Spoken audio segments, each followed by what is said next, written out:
family. Press jaw and believe in the clarity. Simplicity we use for survival.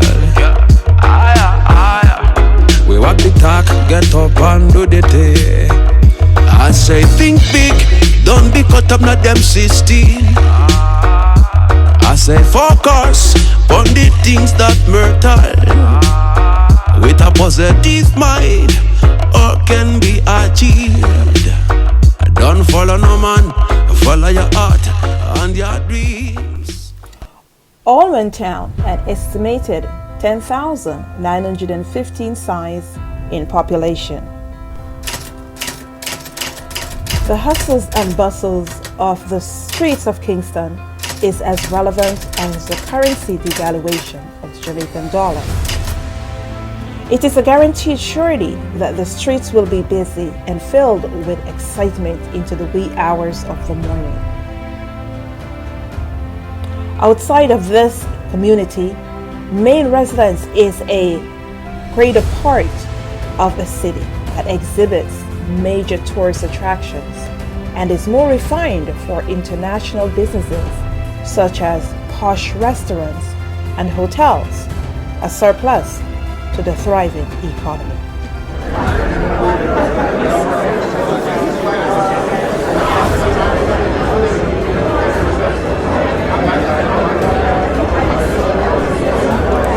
Allman Town, an inner city community within a bigger city, Kingston, Jamaica. This is the short story of Jamaica's three-time Olympic medalist, 400-meter athlete, Dr. Gregory Haughton. Gregory Haughton, born November 10, 1973, relocated and quickly transitioned into the Allman Town community at 3 years old, where he relives some of his fondest and challenging childhood memories. Mom, Florence Williams, was the backbone and rock of his world. She provided strict guidance through the physical and emotional, all whilst documented through economic and social challenges. Recounting the earlier years of his career, Gregory recounts his love for his teachers and grateful to teachers such as his physical educators, Mr. Bromfield and Mr. Gray, who provided initial support and guidance to his track and field career. Regular travel to school included a bus ride that averaged approximately 8 miles.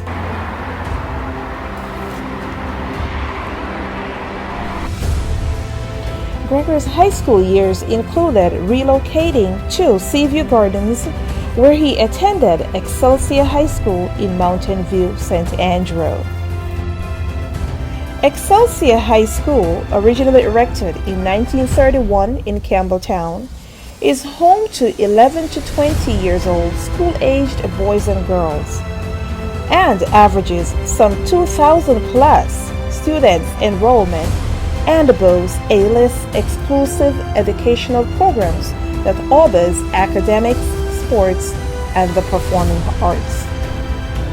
Cohesively, Gregory honed in primarily on the sporting aspect of Excelsior's academic programs. As an athlete, Gregory excelled exponentially. His outstanding athleticism proved his authenticity and dedication within the track and field sport. His Excelsior High School athletic accomplishments includes Boys Champs winner of the 400 meter, Caribbean Games winner of the 400 meter, and World Junior silver medalist in the 4x400 meter relay.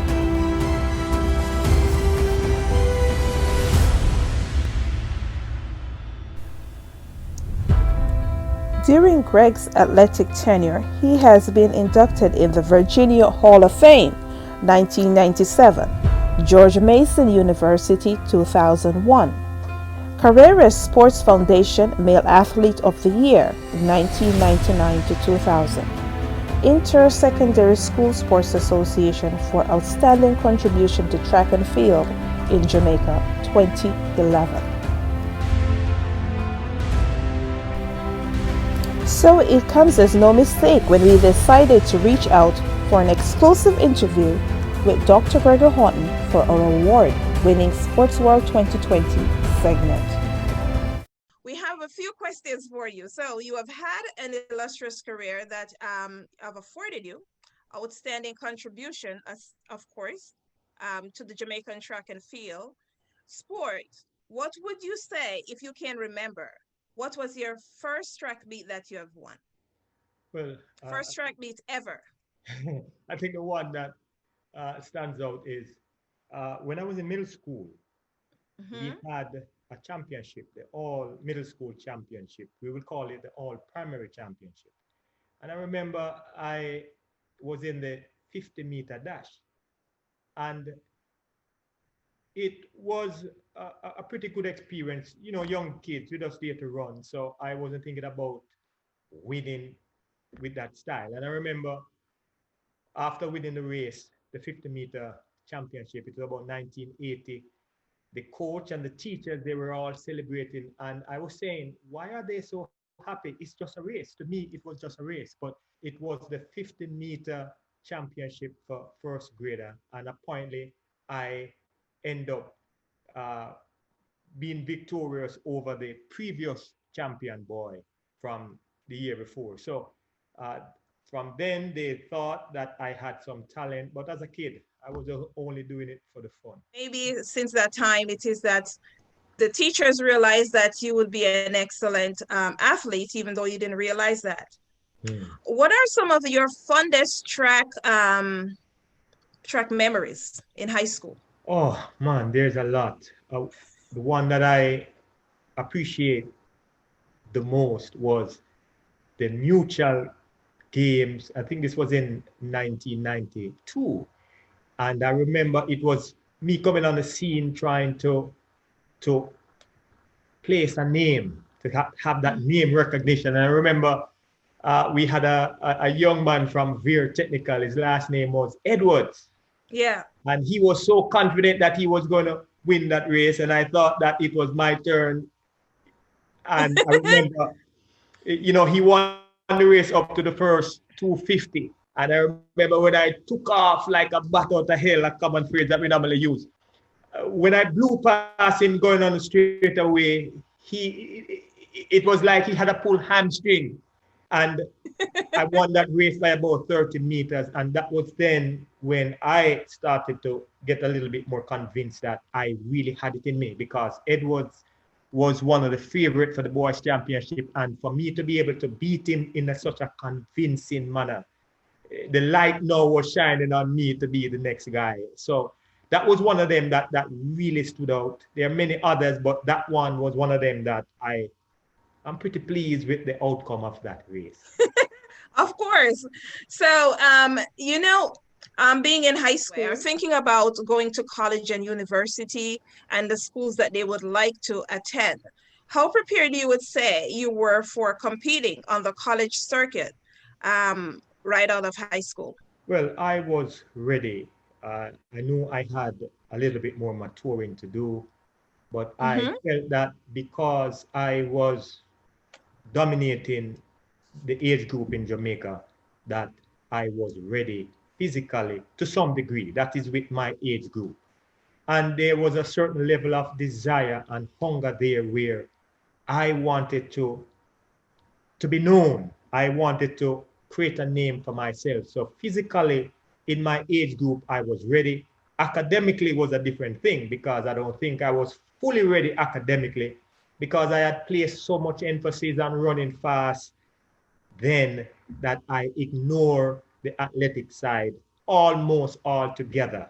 So, you know, and everybody was telling me that the two go together, academics and athletics. But sometimes as an athlete, you focus more on what you feel you're good at, and then the thing that you're not that good at, you leave by the wayside. But fortunately for me, I was able to regroup myself and merge the two, where I was able to be successful, not only as an athlete, but also as a student athlete. So you're saying that you academically you weren't prepared, and you knew that yourself, Yes, I that you did. were not prepared for, but you were prepared in terms of track and field. Yes, I was. And, this is something that really inspired me now, because when I was in high school academically, it wasn't as if I wasn't capable, but sometimes you hang with the wrong group of people and they may be putting in the work and you might be wasting time doing something else. So I think I got caught up in wasting time academically, but it was fortunate that when I got the chance to go to college, I Mm-hmm. realized then that at some point academics should be a priority, and I was able to use that time not just to focus on the athletic part of my life, but to make sure that I did exceptionally well in terms of the academics, and the rest is history. Well, a great realization. I think, studies have proven that women are actually more mature than men. So where it is that in in high school, I might have realized what I wanted to do, and say I wanted to do it is not the same as it pertains to male. Mm. It takes a while for it to kick in. Let's talk about the college years. Mhm. Would you say that George Mason prepared you for professional competition, or even before we get into exiting George Mason, what are some of the things that was emphasized at George Mason that Well, helped your career? well, put it this way, because I didn't do as great as I wanted to do academically, I went to a community college. So I went to Central Arizona. And that was a blessing in disguise, because I did not have the fundamental things in Yeah. place. The community college was perfect for me because it gave me enough time to mature academically. Athletically, I could dominate my field, but academically, it gave me more time to be able to work on some of the areas that I wasn't good at. So by the time I got to George Mason, academically, I was balanced and I was able to take on the world. So yes, it is true that the transition was successful from Central Arizona to George Mason. So when we got into George Mason, we were disciplined, we were dedicated, we were focused. And because we realized that the Olympics would be a few years away, we placed everything in making sure that we were physically and academically ready to compete at the next Olympics. So would you say that George Mason prepared you for professional competition in more ways than one? Yes, because we had a team, not just a team of athletes, but we had a team of coaches who knew what it would take for us to be the best version of ourselves. So they made sure that we had the proper structure, the proper guidance. They made sure that whatever we need at the time to improve in the athletic area and also in the academic area, that it was present available to us. Because look at it this way, if you were not eligible academically, you wouldn't be able to fulfill the athletic part of it. So they made sure that we had tutors, they made sure that we had the personal trainers, they made sure that we had a meal plan, they made sure that anything else that was required, that it would be there. So George Mason, I give them 100% satisfactory grade for what they did, because with their help, it definitely helped me to move on to the next level where I could dominate in my event as well. Reading about the fact that you're the first Jamaican to run sub 45 on Jamaican soil. That's a great accomplishment. And I would like to know, how can you compare that to getting to the Olympics and actually winning a medal? What is more important, the fact that you're able to accomplish running sub 45 as the first Jamaican on Jamaican soil, or going to the Olympics and Well, sometimes when I get questions like that, it's hard for me to say. Without a doubt, the Olympic Games has been one of my most prestigious accolades in terms of the individual medal, but there are things that normally lead up to that type of performance. So for me, being the first Jamaican to run sub 44, sub 45 on the Jamaica soil, it was a stepping stone, because those little performances are huge performances, end up building confidence. So once you're able to get past that, it's always what next.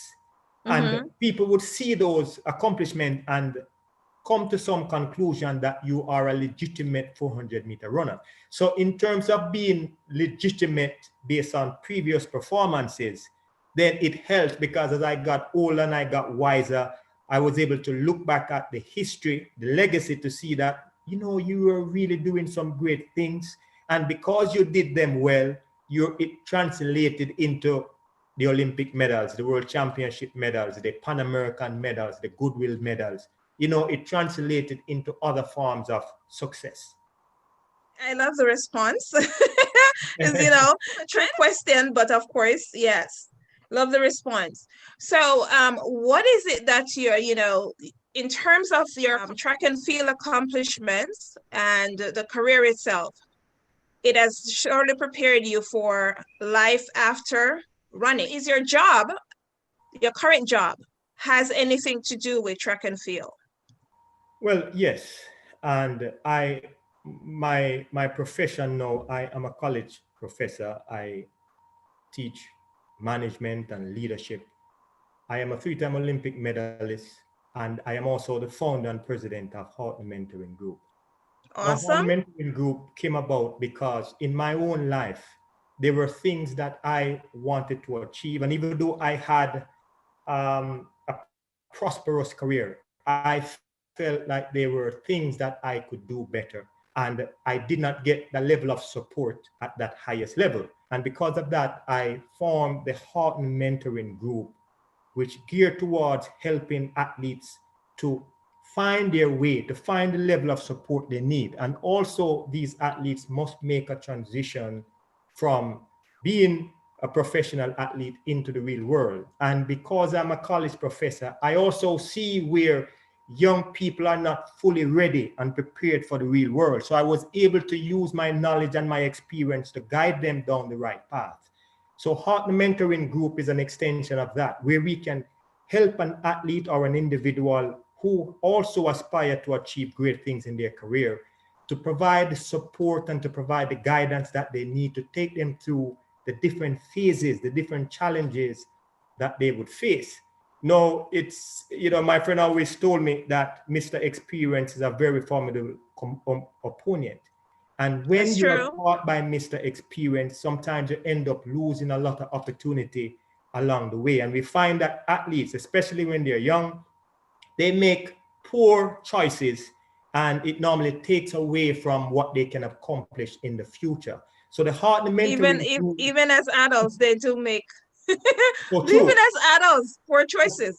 So the Haughton Mentoring Group ensures that we can take an individual athlete or career individual from point A to point B, and we use the lived experience to make sure that they don't learn the hard way through trial and error. Because when you learn through trial and error, the setbacks, it can be a miserable one, it can be a lonely road, it can be a frustrating journey. And I try my very best to make sure that we provide the best guidance to individuals who want to become the best version of themselves.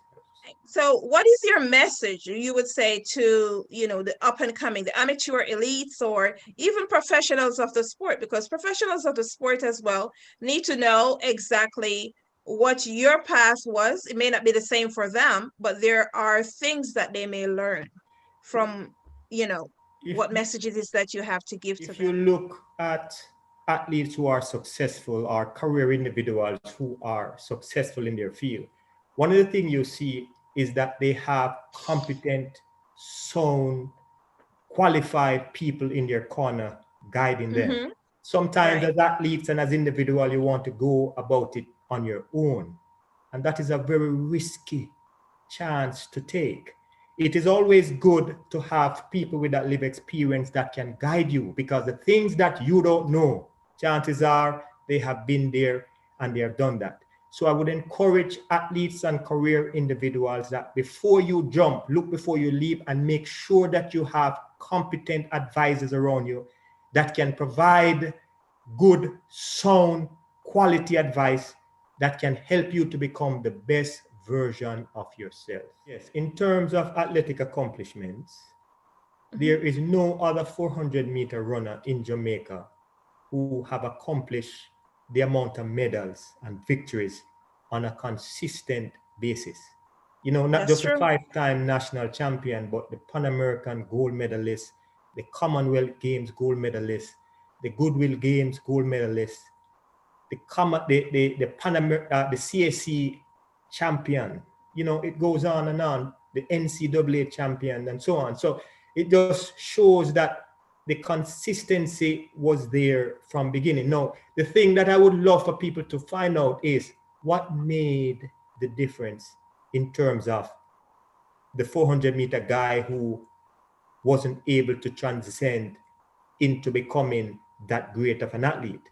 Because it all comes down to the mind. And this is where a lot of people ignore the difference between a Greg Haughton and somebody else, because they don't understand that for me, it was about mastering the mind. It was about getting the mind under control. And there are specific techniques that one can use and repetitious practices to make sure that you master how your mind works. And this is where we separate those who are on the scene for a year or two and those who may have 10 consistent years, and it's not easy. So over my span of 13 years, I was blessed because I was a student of the game, and I was also a quick learner, and I had a true intent and a desire to want to be better in every areas of my life. And I think that is what made the difference. Powerful. You know, it's powerful and great realization as well. Talk to me about Allman Town. Allman Town, very important to me because as a young boy growing up, Allman Town was actually my first real hometown where I had awareness. I grew up, you know, I was born in Rollington Town, but my mother relocated to Allman Town. And at Allman Town, I started to have friends. I started to experience life. So most of my developing years came from Allman Town, where I was able to see things, experience things, and it is still a part of me because, you know, when you learn those formative lessons in those years, there are things that you hold fast to. When I get the chance to go back to Allman Town, when I walk the neighborhood, it's just a different feeling, a feeling of humility, because it shows that this is where everything really started for you, and you're able to transcend that part of your life. Okay. Well, it's been a pleasure. It's been a pleasure having you on today. We really appreciate it. And we will be checking out your HMG to see what it is that you have to offer. They won't regret it. Thank you very much for having me on your program. When one thinks of Dr. Gregory Haughton's athletic achievements, descriptive words such as resilience, self-confidence, hard work, and humility come to mind.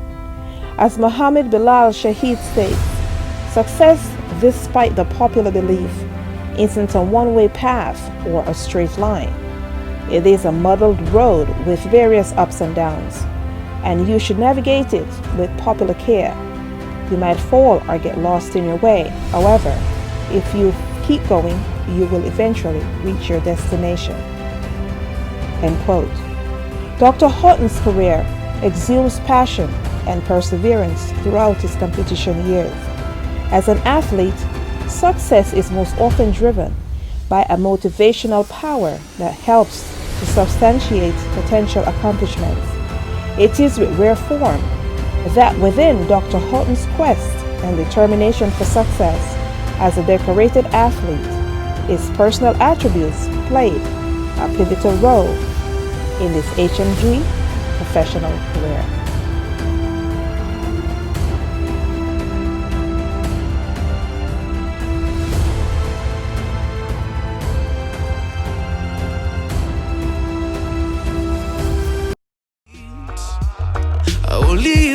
make it work, nobody else. Get up and work, Rasta. You reap what you sow, I say. Get up and work, Rasta. You reap what you sow. Nobody can do it for you if you can't do it for yourself. You have to take an extra mile for the things that you wish for. Don't look back, even when the people talk. No, talk them talk, but no talk is cheap. Work hard and dream big for your family. Press jaw and believe in a clarity. Simplicity we use for survival. We walk the talk, get up and do the thing.